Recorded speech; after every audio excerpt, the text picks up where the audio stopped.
Cell biology का topic है endoplasmic reticulum. तो बेटा ये एंडोप्लाज्मिक रेटिकुलम में जो है ये एक सेल जो होती है, सेल का ही एक ऑर्गन है। सेल क्या है? सेल जो है हम लोग जंतु कोशिका पढ़ेंगे तो जंतु कोशिका के अंदर का ही एक ऑर्गन है एंडोप्लाज्मिक रेटिकुलम। ठीक है। सेल जो होती है उसमें डिफरेंट टाइप के बहुत सारे ऑर्गन होते हैं और हर ऑर्गन का अलग अलग काम होता है, मतलब जो ऑर्गेनल्स होते हैं उनके अलग अलग काम होते हैं। तो उन्हीं में से एक ऑर्गन है एंडोप्लाज्मिक रेटिकुलम। एंडोप्लाज्मिक रेटिकुलम जो है उसको सबसे पहले पोर्टर क्लॉडे फुलम नाम के साइंटिस्ट ने सबसे पहले स्टडी किया था। कब? 1945 में।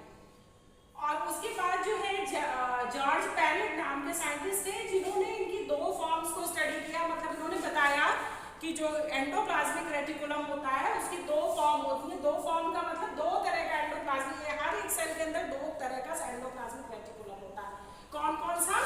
पहला जो है एसीआर है और दूसरा आरईआर। एसीआर का मतलब है स्मूथ एंडोप्लाज्मिक रेटिकुलम और आरईआर का मतलब है रफ एंडोप्लाज्मिक रेटिकुलम। तो उन्होंने देखा कि दो तरह के एंडोप्लाज्मिक रेटिकुलम थे। उसके बाद बेटा हम लोग अकरेंस देखेंगे। अकरेंस का मतलब क्या है कि एंडोप्लाज्मिक रेटिकुलम सेल में होता कहाँ है, मतलब कहाँ पाया जाता है। तो ये हर एक सेल में होता है, लेकिन सिर्फ यूकैरियोटिक सेल में होगा। प्रोकैरियोटिक सेल में ईआर एब्सेंट होता है। सिर्फ जो यूकैरियोटिक सेल है उनमें होता है। यूकैरियोटिक में भी जो आरबीसी सेल होती है, मतलब रेड ब्लड कार्सेल्स की जो सेल्स है उनमें ये एब्सेंट होता है, उनमें नहीं होता है। जिससे हम लोग की सेल हम लोग की कार्सेल्स होती है डब्ल्यूबीसी आरबीसी, तो जो आरबीसी है उनमें ये नहीं है। ठीक है। उसके बाद हम लोग इसके स्ट्रक्चर पे आएंगे। तो स्ट्रक्चर में हम लोग देख रहे हैं कि ये तीन कंपोनेंट है इसके। ये थ्री कंपोनेंट को मिला के बनता है। पहला कंपोनेंट क्या है? वेसिकल। वेसिकल कैसा होता है? स्फेरिकल होता है, ओवल, मतलब ये गोलाकार होता है। और दूसरा जो ऑर्गन है वो सिस्टर्नी है। सिस्टर्नी कैसा? लॉन्ग फ्लैटेड, लंबे चट्टे सेक जैसे होते हैं, तो उनको हम लोग सिस्टर्नी कहते हैं। तीसरा पार्ट जो है उसको ट्यूब्यूल्स कहते हैं।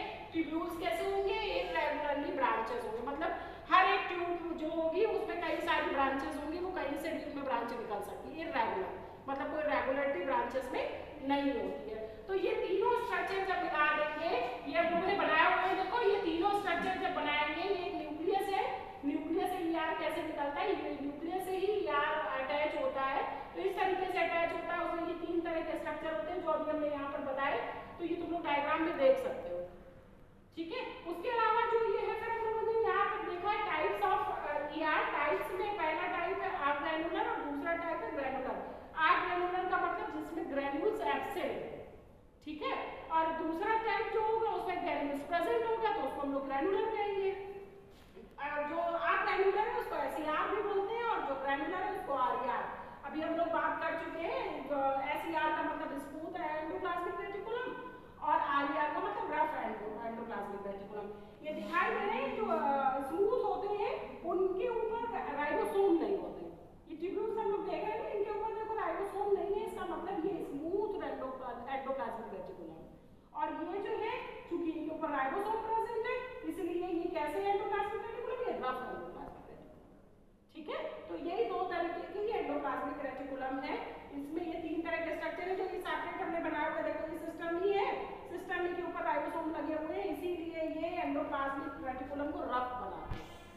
ये इस तरीके की वेसिकल जो सेक टाइप स्ट्रक्चर है राउंडेड, उनको वेसिकल बोल रहे हैं। और ये जो ऐसे अनब्रांच ट्यूब्यूल्स होंगे वो उनको क्या बोले? वो ट्यूब्यूल्स है। ये इनका इररेगुलर ब्रांचिंग हो रही है, इनमें कोई रेगुलरिटी नहीं है ब्रांचिंग। उसके बाद अब हम लोग देखेंगे कि सेल के अंदर ईआर का क्या काम होता है, क्या फंक्शन होता है। तो ये फंक्शन यहाँ पर दिए हुए हैं। देखो फर्स्ट फंक्शन क्या है? Mechanical support. ये मैकेनिकल मतलब बाहर से कोई चोट या इस तरीके का लगता है तो ये मैकेनिकली सपोर्ट करेगा सेल को और ये वो उससे उसको बचाएगा। ठीक है, मतलब मैकेनिकल सपोर्ट कर रहा है। दूसरा exchange of material. Exchange of material मतलब जो इसके अंदर के मटेरियल है उनको एक्सचेंज करने का काम भी, एक्सचेंज मतलब इधर का उधर करने का काम, वो भी एंडोप्लाज्मिक रेटिकुलम कर रहा है। तीसरा फंक्शन इंट्रासेलुलर ट्रांसपोर्ट, मतलब सेल के अंदर का कोई भी चीज इधर से उधर ले जाई जा रही है। ट्रांसपोर्टेशन का मतलब क्या होता है? ट्रांसफर करना, किसी भी चीज को एक जगह से दूसरी जगह ले जाना। तो ले जाने का काम कौन कर रहा है? इंट्रासेलुलर जो ट्रांसपोर्ट है वो भी एंडोप्लाज्मिक रेटिकुलम के द्वारा किया जा रहा है। वे वन बाय वन ऐसे ऐसे ट्रांसफर करते चले जाएंगे। तो इंट्रासेलुलर ट्रांसपोर्ट भी कर रहा है। अब ये जो तीन कैरेक्टर है या ये तीन जो फंक्शन है ये मतलब ये सभी कोई भी एंडोप्लाज्मिक रेटिकुलम होगा ये 3 तरह के फंक्शन जरूर करेगा, ठीक है।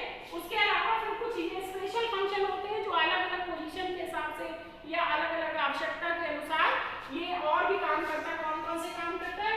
एंजाइम एक्टिविटीज, सेलुलर मेटाबॉलिज्म, उसके अलावा ट्रांसपोर्टेशन ऑफ किसके मैसेज का भी ट्रांसपोर्टेशन करा। किसका मैसेज? जो जेनेटिक मटेरियल, जेनेटिक मटेरियल का मतलब डीएनए, डीएनए में जो जीन्स है उनमें जो ट्रांसपोर्टेशन किसका हो रहा है? मैसेज का हो रहा है, वो भी ईआर कर रहा है। उसके अलावा देखो ये अगला है फॉर्मेशन ऑफ अडल्ट साइटोमेम्ब्रेन, मतलब जो अडल्ट सेल मेम्ब्रेन है उनका फॉर्मेशन, मतलब दूसरी तरह की जो सेल के अंदर मेम्ब्रेन बन रही है उन मेम्ब्रेन को बनाने में भी ईआर हेल्प करता है। एटीपी सिंथेसिस, एटीपी सिंथेसिस में भी मतलब जब एनर्जी का फॉर्मेशन होता है तो उसमें भी ईआर का रोल होता है। एटीपी सिंथेसिस का मतलब एटीपी का बनना, एटीपी का बनना मतलब एनर्जी का फॉर्मेशन। तो जब एनर्जी बनेगी तो भी जो है ईआर हेल्प करेगा उसको। उसके अलावा है ग्लाइकोजन मेटाबॉलिज्म, जो फैट मेटाबॉलिज्म हो रही है उसमें भी ईआर हेल्प कर रहा है। डिटॉक्सिफिकेशन, डिटॉक्सिफिकेशन का मतलब कोई टॉक्सिक सब्सटेंस अगर अंदर आ रहा है तो उसको खत्म करना।